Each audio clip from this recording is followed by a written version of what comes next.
दोस्तों, सीरियल मन अति सुंदर के आने वाले अपकमिंग प्रोमो में अब एक ऐसा जबरदस्त और चौंकाने वाला ट्विस्ट देखने को मिलने वाला है जिसे देखकर पूरे मित्तल परिवार के होश उड़ जाएंगे। कहानी में अब हालात इतने ज्यादा बिगड़ने वाले हैं कि जिस मित्तल हाउस को परिवार ने अपना घर और अपनी सबसे बड़ी पहचान समझा था, वही घर अब उनके हाथों से निकलने वाला है। दरअसल, जब राध्या घर से बाहर आती है तो उसके सामने का नजारा देखकर वह पूरी तरह से हैरान रह जाती है, क्योंकि आसपास हर तरफ सेल और नीलामी के पोस्टर लगे हुए दिखाई देते हैं। राध्या को पहले तो समझ ही नहीं आता कि आखिर मित्तल हाउस के बाहर यह सब क्या हो रहा है और किसने पूरे घर को बेचने की तैयारी शुरू कर दी है। लेकिन जैसे जैसे वह मामले की सच्चाई जानने की कोशिश करती है, उसके सामने एक ऐसा सच आने वाला है जिसे सुनकर उसके पैरों तले जमीन खिसक जाएगी। दरअसल, मित्तल हाउस की नीलामी होने वाली है और इस पूरे खेल के पीछे मोंटू और कलावती का हाथ बताया जा रहा है। दोनों मिलकर ऐसा बड़ा कदम उठाने वाले हैं जिसकी वजह से पूरा मित्तल परिवार मुश्किल में फंस जाएगा। मोंटू और कलावती की साजिश अब केवल घर के किसी एक सदस्य को नुकसान पहुंचाने तक सीमित नहीं रहने वाली, बल्कि इसका सीधा असर पूरे परिवार पर पड़ने वाला है। मित्तल हाउस को बेचने की तैयारी पूरी हो चुकी है और जल्द ही वहां पर बोली लगाने वाले लोग पहुंचने वाले हैं।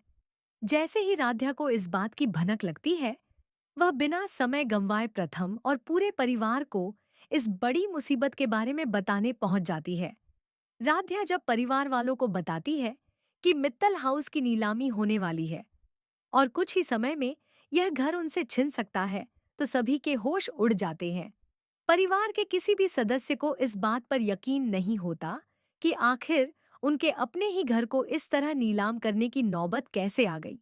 हर कोई एक दूसरे से सवाल करने लगता है और परिवार के सामने अचानक एक बहुत बड़ा संकट खड़ा हो जाता है।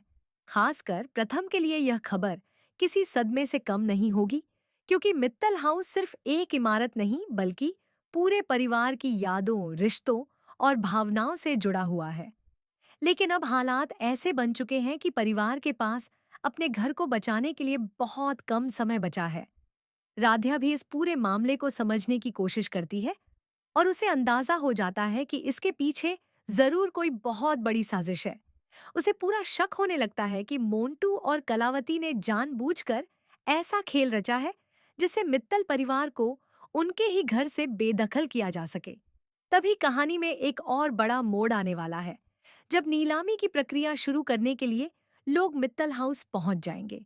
घर के बाहर भीड़ जमा हो जाएगी और परिवार की आंखों के सामने उनके घर के सामान की बोली लगनी शुरू हो जाएगी। जिस घर में कभी परिवार के लोग खुशी खुशी साथ रहते थे, उसी घर में अब अजनबी लोग आकर एक एक सामान की कीमत लगाने लगेंगे। ये दृश्य पूरे मित्तल परिवार के लिए बेहद भावुक और दर्दनाक होने वाला है। परिवार के सदस्य अपनी आंखों के सामने अपने घर और सामान को बिकते हुए देखकर टूट जाएंगे।